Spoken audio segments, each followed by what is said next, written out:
Tom and Jerry, one of the most iconic cat-and-mouse duos in animation history. Their non-stop chases, outrageous gags, and wordless comedy have entertained generations. But how well do you really know their backstory? Today, we're diving into 5 shocking secrets you probably never knew. From their original names to a lost holiday special and even some dark chapters of censorship. Stay with us until the end. You'll be surprised by fact number 4. Let's get started. Fact number 1. Tom and Jerry weren't always Tom and Jerry. In their very first test cartoon, released in 1940 under the title Puss Gets the Boot, the cat was called Jasper and the mouse Jinx. In that short, Jasper the cat tries to catch Jinx the mouse to please his owner, but the dynamic was more neighborly than mortal enemies. Audiences actually rooted for Jinx to help the owner get rid of Jasper. After Puss Gets the Boot became a surprise hit, MGM asked the creators, William Hanna and Joseph Barbera, to develop a full series. But the vague names Jasper and Jinx didn't have the same catchy ring. The studio searched for something snappier. According to interviews with the animation staff, they borrowed Tom and Jerry from a popular 1930s Broadway musical comedy revue called Tom and Jerry, The Ice Cream War. That title itself dated back to 19th century England, referring to a boisterous cocktail party. Imagine if they'd stuck with Jasper and Jinx, would it have had the same punch? The new names Tom and Jerry were instantly more memorable. By the second official Tom and Jerry short, The Midnight Snack, 1941, the duo had shed their Jasper Jinx identities and embraced the brand we know today. Fact number 2. Contrary to popular belief, in that very first short, Jasper and Jinx were not vicious enemies. In Puss Gets the Boot, Jinx actually tries to help the owner by trapping a rat, and Jasper momentarily becomes the hero. The feud is present, but not as intense. Think more friendly rivalry than all-out war. Based on test screenings, however, the producers discovered that audiences loved the slapstick tension when the kitten chased the mouse. So, for the subsequent commissioned series, Hanna and Barbera decided to dial up the conflict.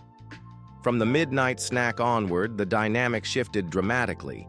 Tom hatches elaborate schemes. Jerry outsmarts him with cartoonish glee, and the comedic violence skyrockets. In other words, this decision to amplify the rivalry led to the brand's signature style: zero dialogue, pure physical comedy, and escalating pranks. It's wild to think that if test audiences had felt differently, these two might have remained reluctant allies instead of perennial foes. Fact number 3. Tom and Jerry speak without speaking. If you notice, neither character ever delivers spoken dialogue. Instead, all their yelps, shrieks, meows, and screams come from one man, William Hanna himself. Yes, the co-creator of the series was also the primary voice actor, performing every sound effect in real time while watching the animation on a screen. Fact number 4. As beloved as Tom and Jerry is today, its early episodes contained some culturally insensitive content, so much so that certain scenes were edited or removed entirely in later years. In the 1940s, racial stereotypes were common in Hollywood animation. In several Tom and Jerry shorts, you can spot fleeting background caricatures of African-American figures, often in the form of blackface-inspired caricatures smoking cigars or singing in stereotype dialect. When the civil rights movement gained momentum in the 1960s and 70s, MGM pulled a handful of these episodes from circulation. Even when they returned to TV, the offensive scenes were cut. For example, in The Lonesome Mouse, 1943, there's a scene with 2 caricatured hillbilly characters singing a stereotypical tune. Later versions simply skip that entire segment. In fact, some episodes were withheld from syndication for decades. It wasn't until the early 2000s that uncut versions began reappearing on certain streaming platforms, often preceded by a disclaimer.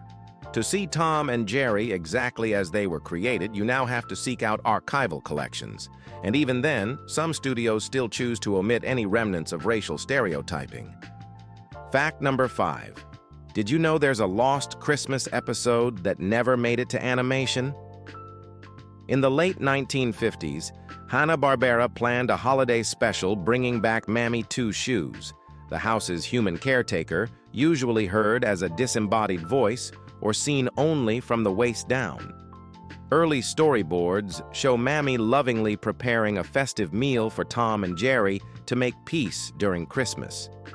There were sketches of Jerry helping Tom build a snow mouse, and Tom trying to wrap a gift for Jerry under the tree. However, by this time, Mammy Two Shoes had become controversial. She was a racial caricature, an African-American housemaid voiced in exaggerated dialect. Even in the 1950s, some network executives felt her portrayal was too dated. So the Christmas special was scrapped before a single pencil test of Johnny Johnston's voice. The reels and sketches still exist in MGM's archives, but no fully animated version with color or sound was ever produced. Today, collectors and animation historians occasionally share scans of those storyboard pages online, showing a heartwarming, if politically problematic, outline of what might have been. It remains one of the greatest what-ifs in Tom and Jerry's long history. So there you have it, 5 jaw-dropping secrets behind Tom and Jerry's timeless antics. From their first names, Jasper and Jinx, to the voice magic of William Hanna, to lost episodes and heavy censorship, this duo's story is far more complex than just cat chases mouse. Which fact surprised you the most?